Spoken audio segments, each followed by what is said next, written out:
আসসালামু আলাইকুম বন্ধুরা, কেমন আছেন আপনারা? আশা করছি আল্লাহর রহমতে অনেক ভালো আছেন। আলহামদুলিল্লাহ আমি অনেক ভালো আছি। আজকে আমি আপনাদেরকে চিতই পিঠা করে দেখাবো। এখানে আমি 2 কাপ পরিমাণে সিদ্ধ চাউল নিয়েছি। চাউলটাকে আমি এখন পানি দিয়ে প্রায় 10 মিনিটের মতো ভিজিয়ে রাখবো। শুধু পানি দিয়ে আমি ভিজিয়ে রাখবো। 10 মিনিট আমার ভেজানো হয়ে গিয়েছে।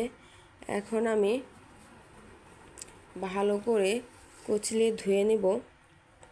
দেখুন আমার চাউল থেকে কি কালো পানি বের হয়েছে। এটাকে আমি 4-5 বার ভালো করে পানিটা পাল্টে নেব।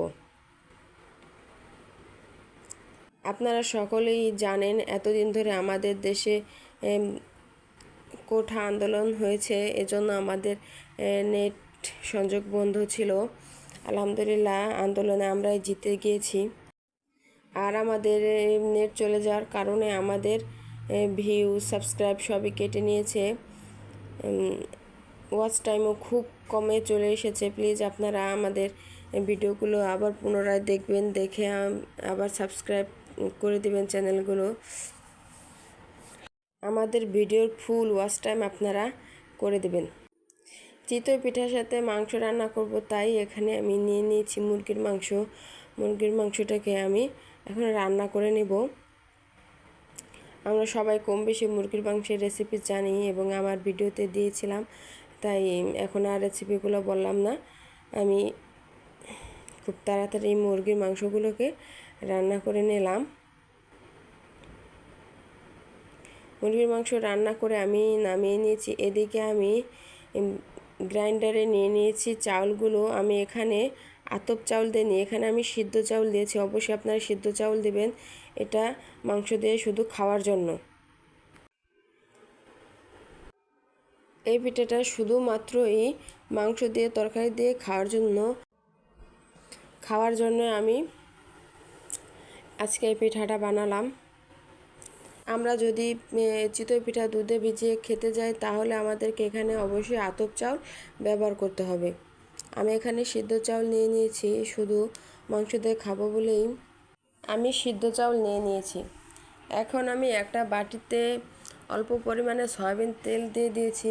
আমি যেন যে সাজে পিঠা বানাবো সেখানে তেলটা ব্রাশ করে দিতে পারি।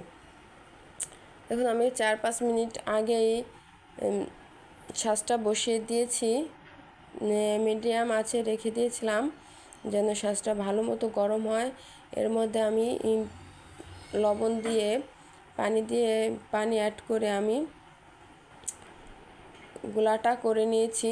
আমার গোলাটাই দেখতে পাচ্ছেন, যেরকম দেখলেন ওইভাবেই গোলাটা দিতে হবে। একদম বেশি ঘনও না এবং বেশি পাতলাও যেন না হয়। এদিকে আমি বসিয়ে দিয়েছি। দেখুন আমার প্রথম পিঠাটা কেমন হয়। আমি এখানে কোনো বেকিং পাউডার কিংবা কোনো বেকিং সোডা কিছুই ব্যবহার করিনি।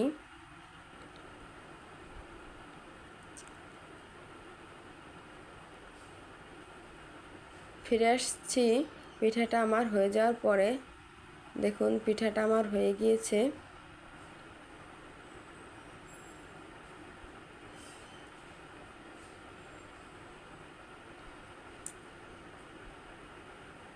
এই পিঠাটা মাংসের ঝোল দিয়ে খাওয়ার জন্য একদমই উপযোগী। দেখুন পিঠাটায় ছিদ্রও হয়েছে। আমি এখন আবার আরও একটি পিঠা বানিয়ে দেখাবো।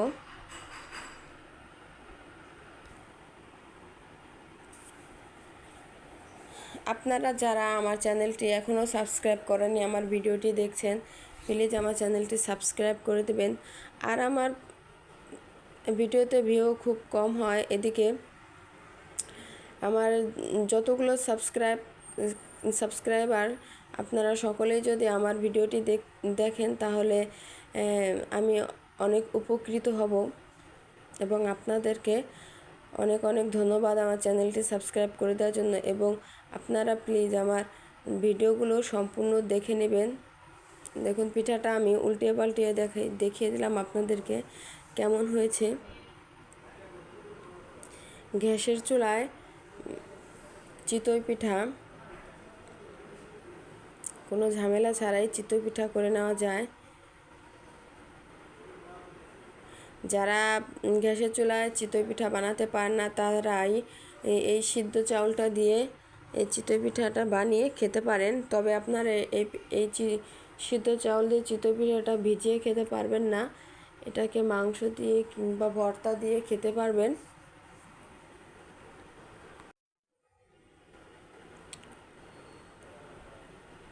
দেখুন আমি আপনাদেরকে 3টা পিঠা করে দেখালাম।